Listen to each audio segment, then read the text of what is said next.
আসসালামু আলাইকুম। কেমন আছেন সবাই? আশা করি অবশ্যই ভালো আছেন। তো 2026 সালে আপনাকে স্বাগত।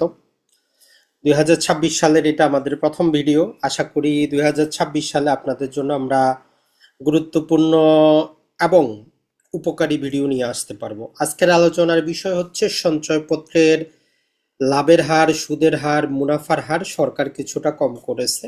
এখন আপনি সঞ্চয়পত্রে বিনিয়োগ করবেন কিনা, প্রবাসীদের ক্ষেত্রে তারা কি কাজটা করলো।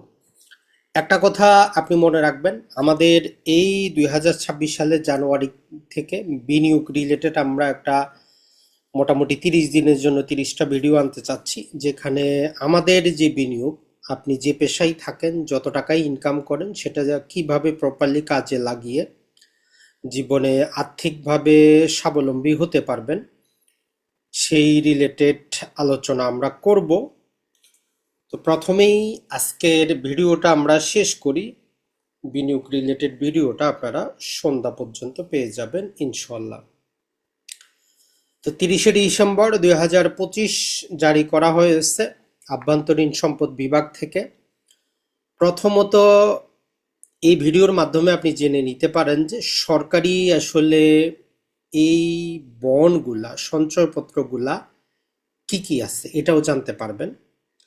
তো এখানে তারা 7 লক্ষ টাকা পর্যন্ত একটা হারে মুনাফা দিবে, 7 লক্ষের বেশি হইলে অন্য হারে মুনাফা দিবে। 7,50,000 করা আছে, অর্থাৎ 7,50,000 টাকা পর্যন্ত এক প্রকার, আর 7,50,000-এর বেশি হইলে অন্য প্রকার। প্রথমেই যে স্কিমটা সেটা হচ্ছে 5 বছর মেয়াদী বাংলাদেশ সঞ্চয়পত্র। তো বুঝতেই পারতেছেন, এটা আপনি 5 বছরের জন্য করেন, আপনি 5 বছর পরে একসাথে আপনি মুনাফাটা পাবেন। তবে আপনি যদি প্রথম বছর পরে আপনি যদি ভেঙে ফেলতে চান, দ্বিতীয় বছরে ভেঙে ফেলতে চান, তৃতীয়তে ভেঙে চান, চতুর্থতে চান, দেওয়া আছে। তো আমরা জাস্ট ফাইনাল ডেটটা বলতেছি। যদি আপনি 5 বছর মেয়াদী বাংলাদেশ সঞ্চয়পত্র আপনি 30 লক্ষ টাকা পর্যন্ত ক্রয় করতে পারেন। যদি আপনি করেন, যদি 7.5 লক্ষ টাকার মধ্যে থাকে, তাহলে 10.44% হিসাবে পাবেন, আর এইটা থেকে সরকার 10% ট্যাক্স কেটে নিবে। আর যদি 7.5 লক্ষ টাকার উপরে হয়, তাহলে 10.41% হিসাবে পাবেন, এখান থেকে 10% কেটে নিবে। তো এটা হচ্ছে 30 লক্ষ টাকা পর্যন্ত। এরপরে প্রতি 3 মাস অন্তর মুনাফা ভিত্তিক, মানে প্রতি 3 মাসে আপনি লাভ্যাংশটা পাবেন। এটাও হচ্ছে যদি আপনি 7.5 লক্ষ টাকা পর্যন্ত করেন, তাহলে 10.48, আর এর বেশি হইলে 10.43। এখানে প্রতি 3 মাসে আপনার অ্যাকাউন্টে লাভ্যাংশটা যুক্ত হয়ে যাবে। এটাও আপনি কিনতে পারেন ইচ্ছা করলে 30 লক্ষ। তবে আরেকটা কন্ডিশন হচ্ছে যে আপনি বাংলাদেশ সঞ্চয়পত্র 30 লক্ষ কিনলে এটা 20 লক্ষ কিনতে পারবেন, মানে 50 লক্ষের একটা লিমিট দেওয়া আছে। আর এই পেনশনের সঞ্চয়পত্র শুধুমাত্র যারা পেনশন ভোগী আছেন, পেনশনের টাকা দিয়ে ক্রয় করা যায়, সরকারি, আধা সরকারি বিচার বিভাগ থেকে যারা অবসর নেন। 5 বছর মেয়াদি, এটার ক্ষেত্রে 10.59% এবং 10.41% দেওয়া আছে। পরিবার সঞ্চয়তা, এটাতে প্রতি মাসে আপনি মুনাফা পান। এটা সর্বোচ্চ 45 লাখ পর্যন্ত ক্রয় করা যায়। তাহলে পরিবার সঞ্চয়পত্রটা 45 লাখ পর্যন্ত ক্রয় করা যায়। এক্ষেত্রে কন্ডিশন হচ্ছে আপনার 18 বছরের বেশি আপনি যদি মহিলা হন, আপনি নিতে পারবেন। আর 65 বছরের ঊর্ধ্বে যে কোনো ব্যক্তি নিতে পারবে। আর যারা গেজেটকৃত হ্যান্ডিক্যাপটা আছে তারা নিতে পারবে। তো এখানে 10.54% হিসাবে এবং 10.41% হিসাবে দেওয়া আছে। এগুলার বাইরে পোস্ট অফিসে একটা ফিক্সড ডিপোজিট করা যায় 3 বছর মেয়াদে, 10.48%, 10.43% হিসাবে পাবেন। তাহলে এখানে আগে একটা ক্যালকুলেশন করে নেবেন। আপনি যদি স্বাভাবিক ব্যক্তি হন, আপনি 50 লক্ষ টাকা পর্যন্তই সঞ্চয়পত্র ক্রয় করতে পারবেন, প্লাস পোস্ট অফিসের হচ্ছে 10 লক্ষ। টোটাল একজন স্বাভাবিক বাংলাদেশি নাগরিক 60 লক্ষ টাকা পর্যন্তই সঞ্চয়পত্র ক্রয় করতে পারে। এই 50 লক্ষ টাকার মধ্যে আপনার বাংলাদেশ যে 5 বছর মেয়াদিতে 30 লাখ আসছে, প্লাস আপনার 3 মাস অন্তর মুনাফাটা আসছে আপনার এই যে 30 লাখ, প্লাস আপনার পরিবার সঞ্চয়পত্র 45 লাখ। এখন আপনাকে সিদ্ধান্ত নিতে হবে এই তিনটা থেকে আপনি কি অনুপাতে কিভাবে 50 লাখ নেবেন। আর পোস্ট অফিসের 10টা আলাদা করে। আর যারা পেনশনার আছেন, ওনাদের জন্য এই 60 লক্ষ প্লাস পেনশনের 50 লক্ষ, টোটাল 1,10,00,000 টাকা পর্যন্ত তারা বিনিয়োগটা করতে পারেন। এরপরে যদি আপনি ডাকঘরে সাধারণ হিসাব করেন, নর্মালি মানুষ তেমনটা করে না, 7.5% হিসাবে পাবেন। এখন চলে আসি প্রবাসীদের ওয়েজ আনা ডেভেলপমেন্ট বন্ডে কোনো প্রকার পরিবর্তন করা হয় নাই, অ্যাজ ইট ইজ যেরকম ছিল আগের মতোই আছে।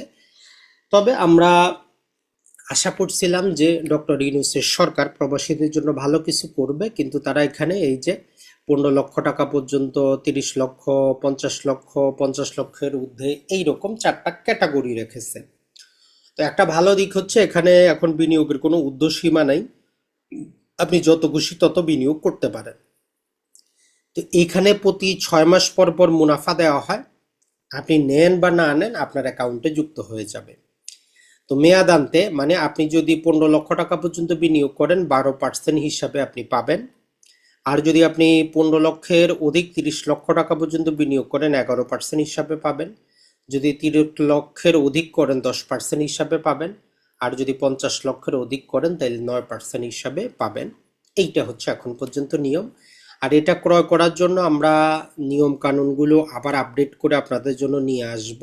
তারপরে একটা মনে রাখবেন, আপনার এনআইডি দরকার হবে, বাংলাদেশি অ্যাকাউন্ট নাম্বার, বাংলাদেশি একটা আপনার মোবাইল নাম্বারের দরকার হবে, পাশাপাশি বিদেশে আপনার পাসপোর্ট, আপনার ভিসা, আপনার স্যালারি সার্টিফিকেটের প্রয়োজন হবে। এরপরে ইউএস ডলার প্রিমিয়াম বন্ড যেটা আছে, সেখানে আমরা 3 বছরের জন্য এখানে হচ্ছে যে তাদের ডলার হিসাবে যদি $1 লক্ষ পর্যন্ত বিনিয়োগ করেন তাহলে আপনি 7.5% পাবেন, যদি $5 লক্ষ পর্যন্ত হয় তাহলে 6% হিসাবে পাবেন, আর 5 লক্ষের বেশি হইলে 5% হিসাবে আপনি পাবেন। আর ইউএস ডলার ইনভেস্টমেন্টের ক্ষেত্রে যেটা হচ্ছে যে এখানে আপনি 6.5% হিসাবে পাবেন, 5% হিসাবে পাবেন, 4% হিসাবে পাবেন। দুটার মধ্যে পার্থক্যটা কি? যেটা ইউএস ডলার ইনভেস্টমেন্ট আছে এর লাভ্যাংশটা ডলারেই দেওয়া হয়, আর যেটা ইউএস ডলার প্রিমিয়াম আছে এর লাভ্যাংশটা টাকায় দেওয়া হয়। আর এইখানে যেটা বলতেছে যে মেয়াদ পূর্তির পূর্বে আপনি যদি নগদায়ন করেন তাহলে আগেরগুলোই পাবেন, কম কম করে পাবেন। আর এটা 1 জানুয়ারি 2026 থেকে কার্যকর হবে, মানে এখন থেকে যারা কিনবেন তাদের জন্য। পূর্বে যারা কিনেছেন যে মেয়াদে কিনেছেন ওই হিসাবে পাবেন, আর এটা আগামী 6 মাস পরে আবার পরিবর্তিত হবে।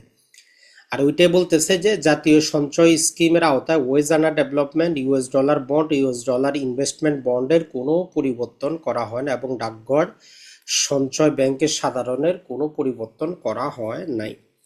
তো এইটা ছিল বাংলাদেশে। তাহলে আপনি সঞ্চয়পত্র বলতে যেটা বুঝেন, কয়টা পাইলেন? একটা পাইলেন বাংলাদেশ সঞ্চয়পত্র, 5 বছর মেয়াদি। এখানে যে কোনো ব্যক্তি এমনকি প্রতিষ্ঠানগুলো বিনিয়োগ করতে পারে, 3 মাস অন্তর মুনাফা ভিত্তিকে যে কোনো ব্যক্তি এমনকি প্রতিষ্ঠানগুলো বিনিয়োগ করতে পারে।